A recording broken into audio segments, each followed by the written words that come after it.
বন্ধুরা আমার, রাসূল আরবি সাল্লাল্লাহু আলাইহি ওয়াসাল্লামের সাহাবী হযরত আনাস ইবনে মালিক রাদিয়াল্লাহু তাআলা আনহু তিনি বলতেছেন, উকিমাতিস সালাতু, নামাজের জন্য ইকামত দেওয়া হয়ে গেছে, নামাজের জন্য ইকামত দেওয়া হয়ে গেছে। والنبي صلى الله عليه وسلم ينادي رجلا في جانب المسجد। আমার আপনার নবীজি রাসূল আরবি সাল্লাল্লাহু আলাইহি ওয়াসাল্লাম মসজিদের নামাজের জন্য ইকামত দেওয়া হয়ে গেছে, মানুষগুলো নামাজের জন্য দাঁড়িয়ে গেছে। আমার আপনার নবীজি মসজিদের একটা প্রান্তে আল্লাহর একজন বান্দার সাথে একান্তে আলাপ করতেছিলেন। অর্থাৎ কোন বিষয়ে আমার আপনার নবীজি রাসূল আরবি সাল্লাল্লাহু আলাইহি ওয়াসাল্লাম মসজিদের এক প্রান্তে আল্লাহর কোন বান্দার সাথে কথা বলতেছেন। কোন গুরুত্বপূর্ণ বিষয় হতে পারে, এটা হাদিসের মধ্যে স্পষ্ট উল্লেখ করা নাই।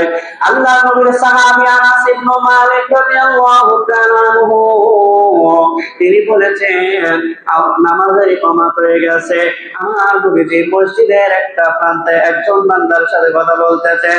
ফামা কামা ইলাস সালাতি হাত্তা নামাল কওম, আমার আপনার নবীজি নামাজের ইকামত হয়ে গিয়েছে, একজন সাহাবার সাথে কথা বলতেছেন। যখন মানুষেরা একেবারে ঘুমে আচ্ছন্ন হয়ে যাবে, এমন ভাব মানুষগুলো ঘুমিয়ে যাবে, ওই সময়ে আমার আপনার নবীজি সাহাবাদেরকে নিয়ে নামাজ পড়াইলেন। সুবহানাল্লাহ, কথা বলছেন, নামাজের ইকামত হয়ে গেছে, নামাজের ইকামত হয়ে গেছে। আমার আপনার রাসূল মসজিদের এক প্রান্তে বসে অন্য একজন সাহাবার সাথে একান্তে আলাপচারিতা করতেছেন, একান্ত ভাবে আমার আপনার নবীজি কথা বলতেছেন, কিন্তু ইকামত শেষ, নামাজের ইকামত শেষ, কিন্তু আল্লাহ রাসূল আসেন না। এই অবস্থা যদি এখন আমাদের ক্ষেত্রে হইতো তাহলে কি হইতো চিন্তা করেন। আমরা ইমাম সাহেবেরা যদি কখনো এমন বলবো যে মসজিদে ইকামত চলতেছে, ইমাম সাহেব নাই, কি অবস্থা না হইতো চিন্তা করেন তো। আল্লাহর রাসূল আসলেন কখন? ফামা কামা ইলা সালাতি হাত্তা নামাল। আল্লাহর রাসূল যখন বুঝলেন যে এখন নামাজ আদায় করার জন্য যারা মসজিদে আছে এরা তো আর জেগে থাকতে পারবে না, এরা ঘুমিয়ে পড়বে, যদি ঘুমিয়ে পড়ে নামাজ আর পড়তে পারবে না, আল্লাহর রাসূল তখন এসে নামাজ পড়াই দিলেন। সুবহানাল্লাহ। একজন সাহাবা একটা কথা আমার নবীজিকে কোনোদিন বলেন নাই, আমার নবীজির একটা কাজ দিয়ে কোন সাহাবা কোনোদিন প্রশ্ন তুলেন নাই।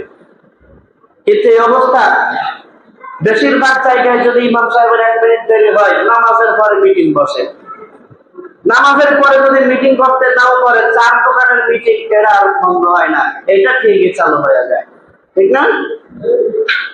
এখন একটা মানুষের একটা প্রয়োজন থাকতে পারে না, একজন তেমন হইতে পারে ঘুম থেকে উঠে নাই, উঠছে দেরি করে, ফজরের নামাজে কি দাঁড়ায় একদিন দেরি হইতে পারে না, নামাজের জন্য ওযু করে প্রস্তুত হয়ে আছে, মসজিদে আসবে, কিন্তু দেখা গেল প্রাকৃতিক একটা প্রয়োজন হইল, সে কি ওটা নিয়েই চলে আসবে নাকি এখান থেকে খালাস হয়ে নামাজে আসবে?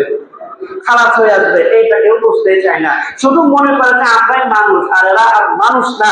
যে সমস্যাগুলো আছে শুধু আমাদের জন্যই হইতে পারে, হুজুরদের এটা কখনো হইতেই পারে না, ঠিক না? তবে যদি কেউ যদি এইটা এমন করে যে সে রেগুলার নামাজ পড়ায় না, তার দায়িত্ব তো নামাজ পড়ানো, তাকে রাখছেন নামাজ পড়ানোর জন্য, কিন্তু রেগুলার সে নামাজ পড়ায় না, মুয়াজ্জিনদের দিয়া চালায়া দেয়, তখন ওই 4 দোকানে আলোচনা সমালোচনা না কইরা মসজিদের যে পরিচালনা পর্ষদ আছে তাদের সাথে পরিচালনা কইরা হুজুরের জিনিসপাতি ট্রাক ভাড়া করে উঠায় দেয়। আমি কি বুঝাইতে পারছি? জোরে বলেন, বুঝছেন কিনা? কিন্তু এইটা না হইলে তার পিছে লাগা যাবে না। মুসলমান ভাইরা আমার, বন্ধুরা আমার, রাসূল আরবি সাল্লাল্লাহু আলাইহি ওয়াসাল্লামের সাহাবী হযরত আবু হুরায়রা রাদিয়াল্লাহু তাআলা আনহু তিনি নবী সাল্লাল্লাহু আলাইহি ওয়াসাল্লামের আরেকটা ঘটনা বর্ণনা করেছেন। নবী সাল্লাল্লাহু আলাইহি ওয়াসাল্লামের আরেক দিনের ঘটনা, আবু হুরায়রা রাদিয়াল্লাহু তাআলা আনহু তিনি বর্ণনা করেছেন মুকিমাতিস সালাত, নামাজের জন্য ইকামত দেওয়া হয়েছে। ওয়া উদ্দিলাতিস সুফুফু কিয়ামা, আমার নবীর সাহাবারা তারা নামাজের কাতার সোজা করে দিয়েছেন।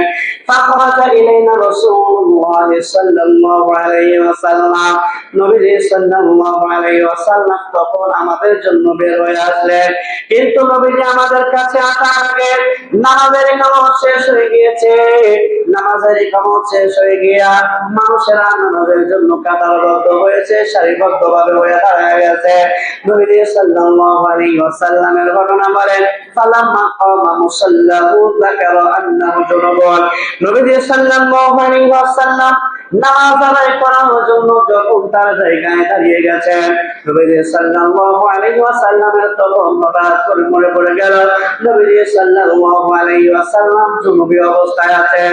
নবী সাল্লাল্লাহু আলাইহি ওয়াসাল্লাম গোসল ফরজের হালতে আছেন, কিন্তু ওই নামাজের জায়গায় দাঁড়ানো আগ পর্যন্ত আমার আপনার নবীর মনে পড়ে না।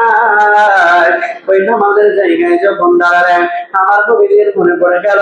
আমার নবীজি বললেন, ফাকালা লানা মাকানাকুম, নবী সাল্লাল্লাহু আলাইহি ওয়াসাল্লাম বললেন, সাহাবারে তোমরা যেখানে আছো ওইখানেই দাঁড়ায় থাকো, যেখানে আছো তোমরা ওখানেই থাকো। ফারাজা ফাতাসারা, নবী সাল্লাল্লাহু আলাইহি ওয়াসাল্লাম নামাজের জায়গা ছেড়ে আমার নবীজি ঘরে চলে গেলেন। ফাতাসালা, আমার নবীজি গোসল করে আসলেন।